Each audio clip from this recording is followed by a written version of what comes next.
बातों से न भाषण से, ना किसी मुफ्त के राशन से, न बातों से न भाषण से, ना किसी मुफ्त के राशन से बदलेगी भारत की तकदीर, बदलेगी भारत की तकदीर सिर्फ श्रमिकों के साधन से, सिर्फ श्रमिकों के साधन से।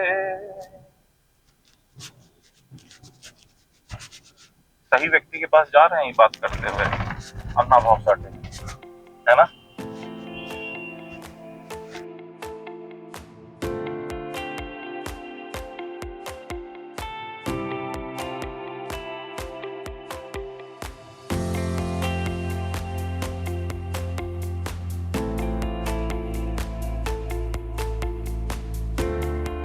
अब लग रहा है बाबा साहब चमकते हुए। ये होता है न्यू ईयर।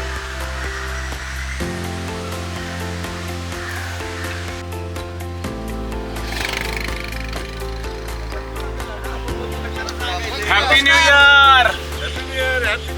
वाह वाह, सभी हमारे स्वच्छता एकदम दूत, बहुत ही बढ़िया, बहुत अच्छा लगा मिल करके सुबह सुबह। नमस्ते, happy new year, happy new year. नमस्ते सर। वाह, ये है, देखिए पूना ऐसे साफ होता है। ये जो है हमारी दूसरी प्रतिमा होती है। पहले हम लोग बाबा साहब से शुरू करते हैं और ये जो दूसरी प्रतिमा है हमारे स्वामी विवेकानंद जी की। तो मतलब सबसे अमेजिंग यही है कि भारत का यूथ जो है वो उसको धर्मों में नहीं बांटना है, उनको विचारों में नहीं बांटना। ये सब हमारे, उनसे बाबा साहब से कुछ लेना है, कुछ विवेकानंद जी से लेना है, ऐसे सबसे लेना है। सारा ज्ञान किसी का नहीं छोड़ेंगे, सब ज्ञान लेंगे, एक एक ज्ञान लेना है, तभी बनेगा भारत। क्या कहते हो सुमेश? यहीं पे पानी का भी व्यवस्था, उत्तम व्यवस्था रहता है, तो इस कारण से जो है स्वच्छता हो जाती है। देख रहे हैं कि आज धूल जमी हुई है, नज़दीक से देखोगे पूरा धूल जमा हुआ है। तो आज के दिन तो एकदम स्वच्छ होना ही चाहिए। भारत का जो इतिहास है, भारत के इतिहास में स्वामी विवेकानंद जी का जो योगदान है, जो उनकी शिक्षाएं हैं, वो आज के भारत में इतनी ज़्यादा ज़रूरत है, इतनी ज़्यादा। उनकी जो सबसे बड़ी लाइन है कि कोई भी धर्म हो, कोई भी हो, रास्ता कितना भी हो, लेकिन सभी रास्ता जाता है एक ही जगह जाके मिलता है। ये बात अगर इस देश में आज हम लोगों को समझाना है, ताकि देश का बच्चा बच्चा इस बात को समझ सके कि हर धर्म, हर जाति, हर प्रांत के लोग जो है वो भारतीय हैं और हम सभी एक हैं। धर्म के नाम पे, जाति के नाम पे किसी तरह का कोई भेदभाव नहीं हो। यही स्वामी जी से हमने सीखा है और यही अभी आज भारत की जरूरत है। आज भी भारत की जरूरत है स्वामी जी और उनके विचार।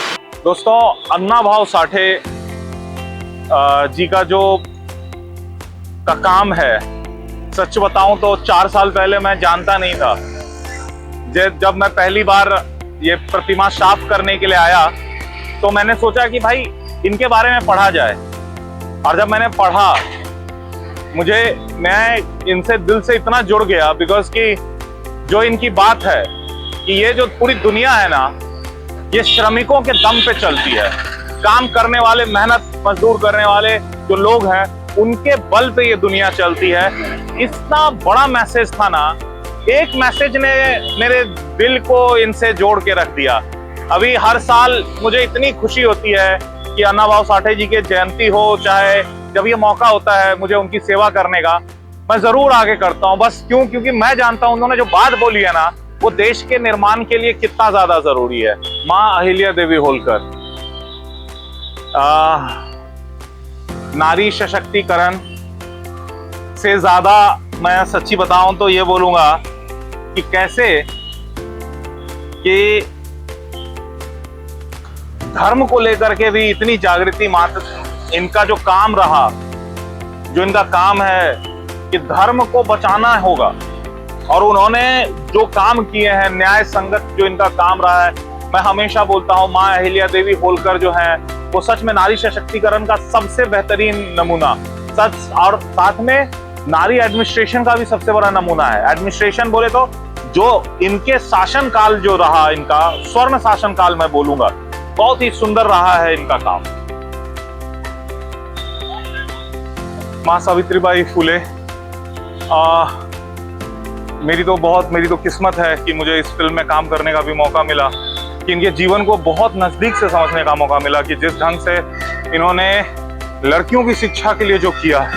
आज मैं ये जरूर बोलना चाहूंगा कि भारत में जितनी भी महिलाएं हैं उनको बहुत थैंकफुल होना चाहिए मां सावित्रीबाई फुले का, कि सच में बहुत बड़ा काम किया। अभी सुमेध तुमने बताया मुझे कि 1 जनवरी को ही 1848 में पहला जो स्कूल खोला गया लड़कियों के, तो 1 जनवरी को, आज ही के दिन, वो मां सावित्रीबाई फुले के हाथों से हुआ है। तो मुझे तो पता नहीं था, आज तुमने बताया, बहुत बढ़िया ज्ञान है भाई ये तो। और 3 तारीख को माता का जन्मदिन भी है, तो वो भी हम लोग सेलिब्रेट जरूर करेंगे। अभी मैं जो आया हुआ हूँ, अपने सावरकर जी की प्रतिमा को हर साल हम धोते थे।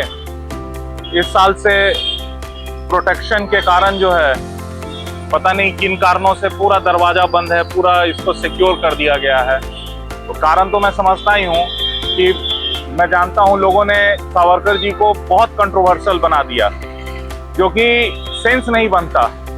इस देश, इस समाज में जितना उन्होंने किया है, 1857 की क्रांति लुप्त हो जाती, हमें पता भी नहीं होता कि अंग्रेजों के खिलाफ हम लोग लड़े, लुप्त हो जाती अगर सावरकर जी ने बुक नहीं लिखी होती। अगर सावरकर जी का रोल इतना ही नहीं, अंडमान में जो उन्होंने कष्ट किया, जो देश के खातिर कष्ट किया, इतना सब कुछ, और उसको लेके कंट्रोवर्सी करना मुझे समझ में नहीं आता कि उनके प्रतिमाओं को जाने वाले रास्तों पे ताला मारना पड़ता है उनको बचाने के लिए। बड़ा दुख होता है मुझे ये जान करके कि इसी भारत में ये हो रहा है। बड़ा दुख की बात है। कोई भी वो लोग जो इनके आप समर्थन में नहीं है, तो कोई बात नहीं, आप समर्थन में नहीं रहिए, लेकिन ऐसा कौन सा टाइम आ गया कि मतलब इतना डर बन गया है कि सावरकर जी की प्रतिमा को हानि पहुंचाया जा सकता है। बड़े दुख की बात है। इनका जो किया हुआ काम है वो आप समझ लीजिए कि एक बहुत बड़ा देशभक्त, हमें देशभक्ति इनसे सीखनी चाहिए, देश के प्रति प्रेम सीखना चाहिए, देश के प्रति जो सेक्रीफाइस है वो सीखना चाहिए। और कुछ लोग बोलते हैं कि इन्होंने माफी मांग ली अंग्रेजों से। अरे जेल में रह करके जीवन बर्बाद करने से बेहतर था कि एक स्टेप पीछे लो। महाराज शिवाजी महाराज के गनी में कावा कहते हैं शिवाजी महाराज का इसको, जो लोग नहीं जानते हैं वो आए महाराष्ट्र और सीखे गनी में कावा। हमारे महाराज को भी जब जरूरत पड़ा तो उन्होंने भी एक कदम पीछे लिया था, इसी ढंग से इन्होंने भी वो एक कदम पीछे लिया। और जब एक कदम पीछे लिया, जब बाहर निकले, और जो उन्होंने समाज को बनाने के लिए, कम्युनिटी को बनाने के लिए जो उन्होंने काम किए हैं, वो ऑफकोर्स बहुत बड़ा काम है। तो ये समझ की बात है, सोच की बात है, उतने लेवल तक सोचना पड़ेगा, समझ रहे हैं। बहुत बहुत धन्यवाद। पूरा गंदा है, आज हम लोग हर साल साफ करते हैं इनको, इस साल नहीं कर पाए। दोस्तों, ये जो प्रतिमा हम धोते हैं लाल बहादुर शास्त्री जी की, इनसे मेरा इंस्पिरेशन ये है कि इतने ईमानदार और इतने, मतलब क्या बोला जाए, इनकी जिंदगी इतनी सिंपल रही है। देश के लिए जो भी इन्होंने किया, आप सोचिए, देखने में छोटे कद के थे, जब युद्ध हुआ तो युद्ध के लिए एकदम घोषणा कर दी, जय जवान जय किसान का नारा छोटी बात नहीं है, बहुत बड़े सोच को दर्शाता है। सबसे बड़ी बात ईमानदारी और सिंप्लिसिटी। ये हमारी आखिरी प्रतिमा थी आज के धोने की, और हर साल हम लोग यही जारी रखेंगे। सुमित, क्या रहा, कैसा रहा तुम्हारा? बहुत अच्छा एक्सपीरियंस था, नए साल की नई शुरुआत, वो भी बहुत अच्छे से। मतलब सबका यही कहना होता है कि नए साल में कुछ करते हैं, नए साल में कुछ करना है, आगे जाके कुछ करना है, बट पहले यही सोचना होगा कि भारत के लिए क्या कर सकते हैं, देश के लिए क्या कर सकते हैं। देश के लिए मतलब ऐसा है नहीं कि बॉर्डर पे खड़ा रहना है, देश के लिए काम करना है, मतलब देश को स्वच्छ रखना है, देश के लिए, देश के लोगों के लिए काम करना है, लोगों को स्वच्छता का महत्व बताना है, और जो भी हम कर सके अपने घर पे भी कर सकते हैं स्वच्छता, और घर के बाहर भी कर सकते हैं, यही हमें संदेश देना है। आखिरी में बहुत ही बढ़िया, मतलब साल की शुरुआत इससे सुंदर क्या होगी। इतने महापुरुषों का आशीर्वाद मिला है, गर्दा उड़ा देंगे इस साल, बवाल काटेंगे, बवाल। पुणे को नंबर 1 सिटी बनाने के लिए पूरे जोर शोर से लगे रहेंगे। आज दीपेश, हमारी पूरी टीम, दीपेश, सुमेध, मैं और कैमरे पे अनीक हमारे साथ में, और हम लोग इस साल की ऐसे शुरुआत किए हैं, साल के अंत जाते जाते कारवां जो है बहुत बड़ा होने वाला है दोस्तों, बहुत बड़ा होने वाला है। जय हिंद, जय हिंद। बहुत बढ़िया।